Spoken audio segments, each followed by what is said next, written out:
There are well over 50 S tier weapons in this game, so naturally when making a top 10 list, there is going to be a bunch of really good and potentially broken weapons that just don't make it onto the list. If you did want to see my opinions on all the weapons, just before the DLC did come out, I did a whole weapons tier list of all the weapons in the game. Now obviously that was before the DLC, and if I were to make this tier list today, it would look a little bit different. But that is what the purpose of today's video is going to be, just to give you guys an update on what my current top 10 looks like. Now I did want to make like a top 25 or a top 50, but I do believe there is going to be a very large balancing update coming soon, and I didn't want to go too hard on a video if it was just going to be made obsolete within a week. But yes, as always, this list is just going to be for PvE. Starting off at number 10, we have the NAGAKIBA, to what I consider the best katana in the game. Now, katanas are an amazing class that actually get really good range. They get solid movesets, good damage, they all get passive bleed. Now, the NAGAKIBA in particular does get to the most range in class, and it's not even close. This thing just hits at absurd distances. It also does get the best moveset as well, with the poking heavy attacks, both one-handed and two-handed. It's just going to be a poke, which piercing damage is amazing, and it is going to be great for variety, as like the light attacks do cover like diagonal swipes. Now, what makes this worthy as being a top 10 weapon is going to be its Ash of War options. Katanas get so many amazing things, the best ones being Unsheath and Bloodblade. Unsheath is an incredibly quick and cheap weapon skill that does high amounts of damage and really high amounts of stance damage. And against any single type of enemy, whether or not they can be bled out, it is just going to be really good. But going up against an enemy that can be bled out, you're better off using Bloodblade, because this weapon skill can cheese so many different types of bosses and enemies. And the NAGAKIBA is just going to be the best weapon to use Bloodblade with, as it does just make it do more damage, have more range, and just do more stance damage too. It is going to be like a much better version of the Reduvia. And this skill, alongside other types of bleed-based skills, have gotten better in this DLC, because one, there is going to be a new bleed-based buff, and there is going to be the Ansbach set that does boost a lot of bleed-based skills by 14%. Bloodblade being one of them. Like, this skill was already an S tier option, and now it's just gotten even better, of which inherently making the NAGAKIBA a better weapon. And if you are at point blank range to benefit of the katana hitbox, you're doing so much blood loss build-up and so much damage, and it can make quick work of a lot of different enemies in this game. Number 9, the Sword of Night and Flame. Now, this weapon just gets into the S tier purely based on the fact that it's the best weapon to use for a Faith and Intelligence build. There's hardly any options to begin with. There is also no infusions for this type of build. But the reason why they're great is because not only do you get access to both incantations and sorceries, but the catalysts are also really good. The Golden Order seal is like literally the highest damaging seal in the entire game in terms of its incan scaling. And now we do also have the Staff of the Great Beyond from this DLC that is going to be an amazing option to have at those medium levels. And once you get to those really high levels, then you can go switch to the Prince of the Death Staff, of which if you are at those really high levels, you're going to be spec'd into Intelligence and Faith, of which you should just use the Sword of Night and Flame. It just does so much damage. It is just a regular straight sword with a regular straight sword moveset, which is pretty good. Does get a B scaling in both Intelligence and Faith, but its skill is going to be its best part. Night and Flame stance, that does give you the option of a magic-based projectile attack or a fire-based AoE, and both of these things do very high amounts of damage and very high stance damage too. You don't even need to be spec'd into one stat in particular to really benefit off the damage. As long as you just use like the correct crystal tiers, you can just like melt every single boss in the entire game. And the benefit of having two different elemental damage types is that if you go up against one enemy that's resist to one, you could just use the other one. Now, typically I would always say that the magic version is just better, but since the DLC, I'm gonna say that they're kind of more in line with one another, because the magic based version could just get way more damage than the fire version, because one, a lot of enemies are not really that magic resist, but a lot of them can be fire resist. But with all the different types of buffs that you could use, it would just get way more damage than the fire based version, and that would include things like Terra Magica. But Terra Magica has since been nerfed by a considerable amount, so your damage is not going to be as high as it used to be. And you could also use the Spellblade set to further enhance the damage of the magic projectile. But now we have the Rakshasa set, which also gives the same damage boost, but to everything. Now, there is going to be a talisman in the Valana's cameo that has been added to this DLC that does make this weapon a little bit better. It is going to be 15% more damage if you just hold on to the stance for like a second or two, which in most cases I just don't like using. I'd rather just like use the skill when I have the opening. Not many bosses are going to let you like to stand around for an additional 2 seconds just to let you charge it up. It still might be an optimal option to use throughout certain types of boss fights or certain encounters, but for the most part, I'd rather just spam the skill instead of waiting for it to charge up, because it's going to be less risky and it's going to result in higher DPS too. Number 8, the Death's Poker, which is an intelligence and dexterity based greatsword, does get some split magic damage, although mainly physical, and the weapon itself, I don't really care much for it. The AR is not going to be that high. It does get some passive frost buildup. The heavy attacks I also just thoroughly despise. It does charge pretty far, but the animation is so long, the damage is not that good, and it only does 20 stance damage, which is just as much as like a dagger charged heavy attack, which I don't understand, but thankfully this skill is actually really good. For 15 FP, you summon a ghost flame ball, of which you have the option to explode it or shoot it out as a ghost flame projectile attack. Both of these things are going to do pure magic damage and scale off the intelligence stat, and this fire trail attack can just do so much damage and proc frost so incredibly fast, and it's just going to proc frost faster than anything else in the game, of which it is going to be one of the better status effects, as it just makes enemies take 20% more damage over the next 20 seconds after the debuff. And while they're standing inside of this AoE, you can just go ahead and just use another skill or just like use your light attack combos. Either way, the weapon is going to perform perfectly fine. There really hasn't been anything in this DLC that has made the Death Poker better in comparison to other weapons, but it's just like an overall high damaging weapon. It's not necessarily going to be the easiest thing to use, but with how quickly it can melt bosses, it's hard to not put it in the top 10.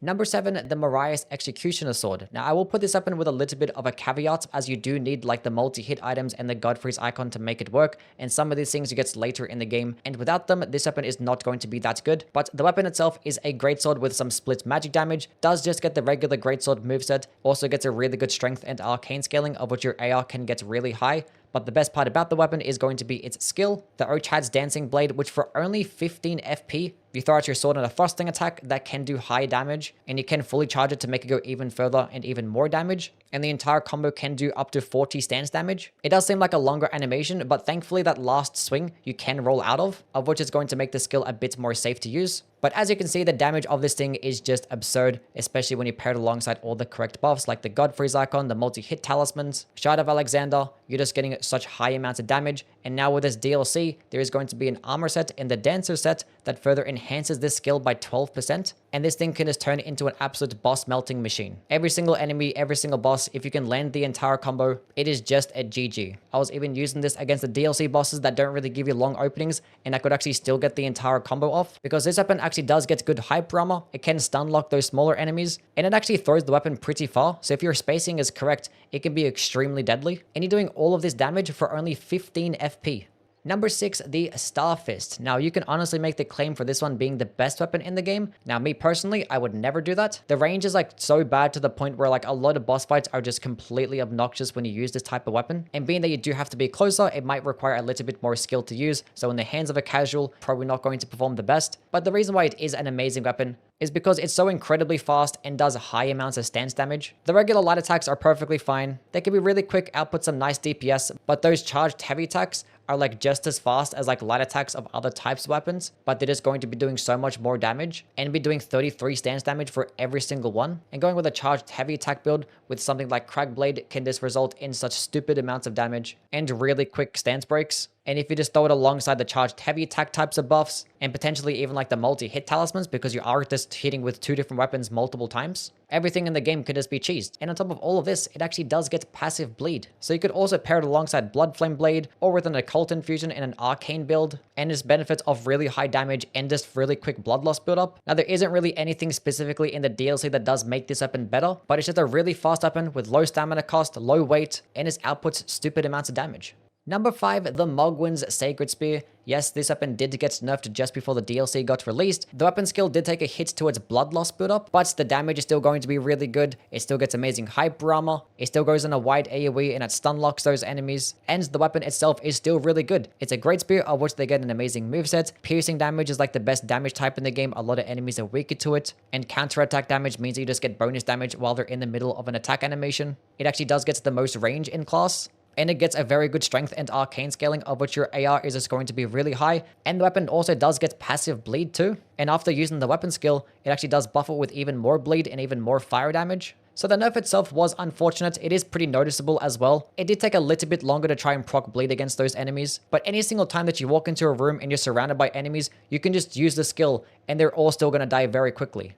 Number 4, the Wing of Astel, which is probably the best stance breaking weapon in the entire game, and it's a curve sword, of which this class has incredibly fast movesets. The variety of their movesets is nothing too crazy, it's just a bunch of horizontal swipes, but they're so quick and easy to use, low stamina cost, you can't really go wrong. Now, the heavy attacks of curve swords I also don't really care for, but the Wing of Astel heavy attack does serve as a projectile attack as well, of which it's not going to go that far and the damage isn't going to be that crazy, but when you do use it at point blank range, it hits with both the weapon and the projectile, and it actually does 53 stance damage, which is just as much as some colossal weapons in this game. And if that wasn't enough for its stance breaking potential, the weapon skill Nebula, for only 20 FP, shoots out a bunch of these like magic projectile explosions in a very quick animation and a very wide horizontal spread, and every single one of these explosions can just do amazing damage, stun lock enemies, and if all of those projectiles hit, you're doing upwards of 60 stance damage. So against those larger bosses, you could just spam the skill, and you can just shred their stance bar that way. Against smaller enemies, you could just use the skill to stun lock them,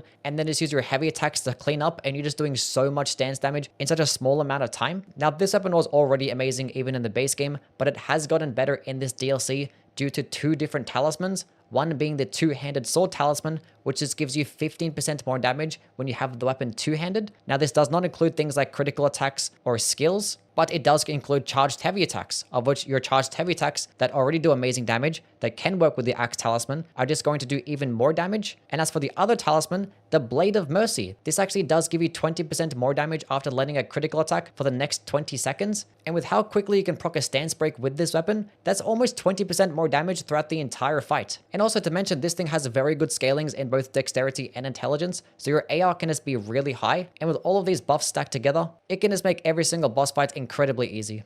Number 3, the Dark Moon Greatsword. Now yes, this weapon did receive a nerf to its skill. The projectile attack no longer does as much damage, nor as much stance damage as it used to. The stance damage did go from 35 to 26, and the total overall damage is still going to be somewhat noticeable, but it's not that big of a difference to where it should be knocked out of the top 3. They did also increase the stance damage of the regular weapon hitbox. So if you are at point blank range, it's still going to do the same 35 stance damage as it used to. It's just that when you're at those further distances, it's not going to be as much. Now, it did actually receive a little indirect nerf as well. The Jellyfish Shields got a nerf from 20% damage to 12% damage, and the Dark Moon Greatsword was like one of the only skills in the game that actually could work alongside with this, being that the skill was tied to the heavy attack. You could just use L2 to use the buff from the Jellyfish Shield, and then use the heavy attack to just actually shoot out the projectile. But the weapon is still going to be amazing. It gets a great intelligence scaling, of which going all into intelligence results in very high AR, does get split frost build up, it still gets the same greatsword moveset, and the skill is still going to boost it with more magic damage, more frost build up, and the projectile attack is still going to be free. It's still not going to cost any FP at all. You can still shoot out the same quick uncharged version. You can fully charge it to make it result in even higher damage, and these things will still work with the Shard of Alexander and the Godfrey's icon. Like, you can just go all into intelligence, not have to spec into any spells, don't have to level up much mind, and you can just spam this projectile attack as like your main projectile option,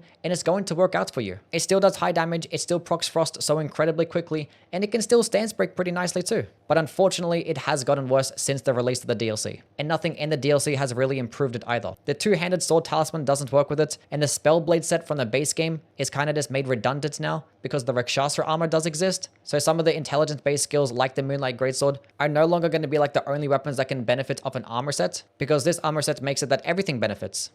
Number 2, the BLOODFIEND'S arm. Yes, this did get nerfed in the recent patch that they masqueraded as a bug fix, but they weren't really fooling anybody. It was definitely a nerf, and the nerf didn't change anything. It just took like a slight hit to its arcane scaling, which is like hardly even noticeable at all. But the BLOODFIEND arm makes a lot of larger weapons that hit really hard just completely obsolete and just useless, because this is the best bleed weapon in the game, the best weapon for charged heavy attacks, and the best weapon for guard counters too, which those 3 builds are like some of the most broken builds in the entire game, and this weapon does those 3 things better than like anything else. It is going to be a colossal weapon, so its moveset is not going to be that quick. It is going to get high damage and high stance damage, but it does get a split arcane scaling, and it can be infused, meaning that when you do go into an arcane type of infusion, it doubles down into that infusion, and if you go with like a poison or a bleed infusion, it's going to double down into that status effect. Now, you obviously want to go into bleed because that's the better status effect, and you can get upwards of like 200 blood loss build up with this weapon, which is just stupid. And when it comes to its charged heavy attacks, it gets the same one as the Great Club,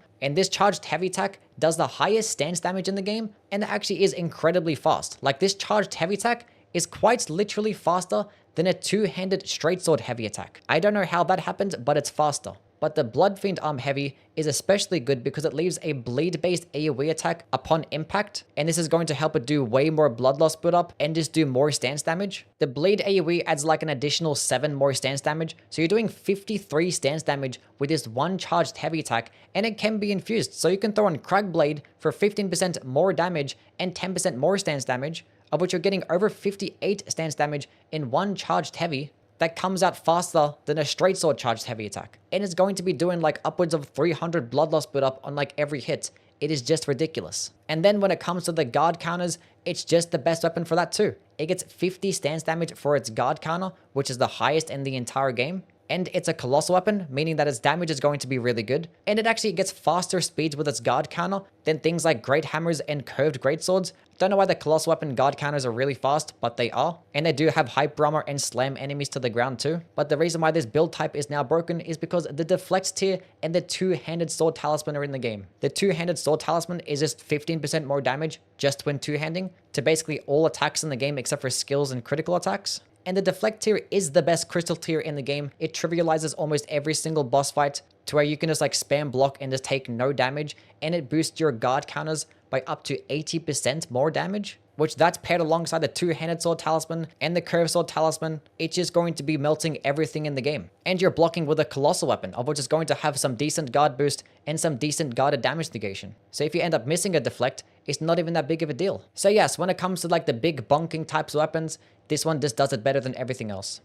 I just want to give a quick honorable mention to some power stancing combos, being that some weapons are just much better when dual wielded compared to just using them by themselves. It's going to be hard to really rank them in a list like this, so I just want to talk about them separately. But things like Scavenger's Curved Sword and Bandit's Curved Sword power stance make for some of the most broken builds in the game. Those jumping attacks do insane damage, the running attacks are really amazing too, and there's lots of different things in this DLC that can actually help boost those things as well. And this is also true for things like power sensing spears and power sensing twin blades. These things are just amazing.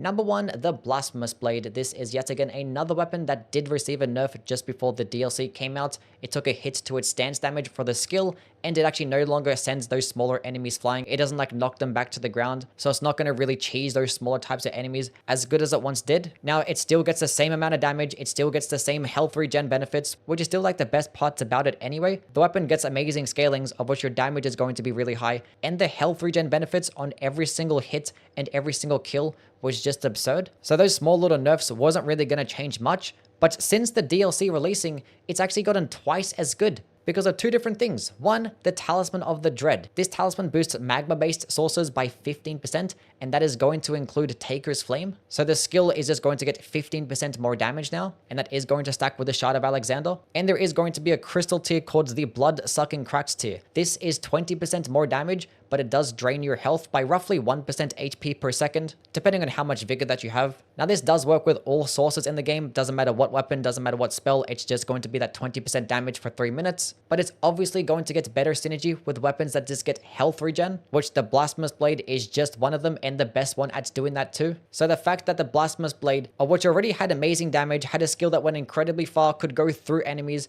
gives you really good health regen, can now just get amazing damage with another talisman, and get amazing synergy with a crystal tier that boosts your damage by 20%. Like, yeah, it's still going to be the best weapon in the entire game. And it gets a really good faith scaling, meaning that you actually get really good synergy with faith types of builds. So if you do go up against enemies that are like resist to fire damage, with your faith type build, you have access to every other damage type anyway. So yes, just add it to the list of reasons as to why the Blasphemous Blade is the best weapon in Elden Ring.